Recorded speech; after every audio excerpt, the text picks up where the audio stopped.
കസ്റ്റഡിയിൽ പീഡനത്തിനിരയായ ആളുടെ മരണവുമായി ബന്ധപ്പെട്ട കേസിൽ ജാംനഗർ കോടതി വിധിച്ച ജീവപര്യന്തം തടവ് ശിക്ഷ ചോദ്യം ചെയ്ത് സഞ്ജീവ് ഭട്ട് സമർപ്പിച്ച അപ്പീൽ ഗുജറാത്ത് ഹൈക്കോടതി തള്ളി. 1990 നവംബറിൽ പ്രഭുദാസ് മാധവ്ജി വൈഷ്ണാനി എന്നയാൾ പോലീസ് കസ്റ്റഡിയിൽ പീഡനത്തിനിരയായി കൊല്ലപ്പെട്ട സംഭവത്തിലാണ് മുൻ IPS ഓഫീസർ സഞ്ജീവ് ഭട്ട് ശിക്ഷിക്കപ്പെട്ടത്. ഇതിനെ ചോദ്യം ചെയ്ത് നൽകിയ അപ്പീലാണ് കോടതി തള്ളിയത്. വൈഷ്ണാനി മരിക്കുമ്പോൾ ജാംനഗറിൽ അസിസ്റ്റന്റ് സൂപ്രണ്ട് ഓഫ് പോലീസ് പദവിയിലായിരുന്നു സഞ്ജീവ് ഭട്ട്. ഭാരത് ബന്ധുമായി ബന്ധപ്പെട്ട് കലാപക്കേസിൽ വൈഷ്ണാനി അടക്കം 133 പേരെ കസ്റ്റഡിയിലെടുത്തിരുന്നു. 9 ദിവസത്തെ കസ്റ്റഡിക്ക് ശേഷം ജാമ്യത്തിലിറങ്ങിയ വൈഷ്ണാനി 10 ദിവസത്തിന് ശേഷം മരിച്ചു. വൃക്കയ്ക്കുണ്ടായ തകരാറാണ് മരണകാരണമെന്ന് മെഡിക്കൽ രേഖകൾ പറയുന്നു. എന്നാൽ കസ്റ്റഡിയിലുണ്ടായ പീഡനമാണ് മരണകാരണമെന്ന് ആരോപണമുയർന്നു. സഞ്ജീവ് ഭട്ട് ഉൾപ്പെടെയുള്ള പോലീസുകാർക്കെതിരെ കേസെടുത്തെങ്കിലും ഗുജറാത്ത് ഹൈക്കോടതി സ്റ്റേ ചെയ്തു. 2011 ഹൈക്കോടതി സ്റ്റേ നീക്കി. 2019 ജൂണിൽ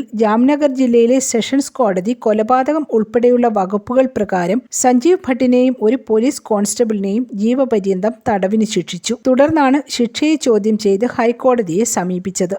justice Ashutosh Shastri, justice Sandeep N Bhatt എന്നിവരടങ്ങിയ ബെഞ്ച് ജാംനഗർ കോടതി വിധി ശരിവയ്ക്കുകയും വിധിയിൽ ഇടപെടേണ്ട സാഹചര്യമില്ലെന്ന് നിരീക്ഷിക്കുകയും ചെയ്തു. News desk press Malayalam.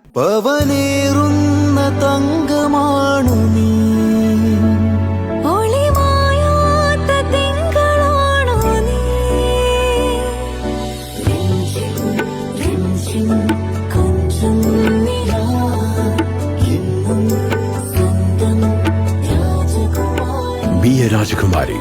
Rajakumari Gold and Diamonds. The trust of Travancore. Rajakumari.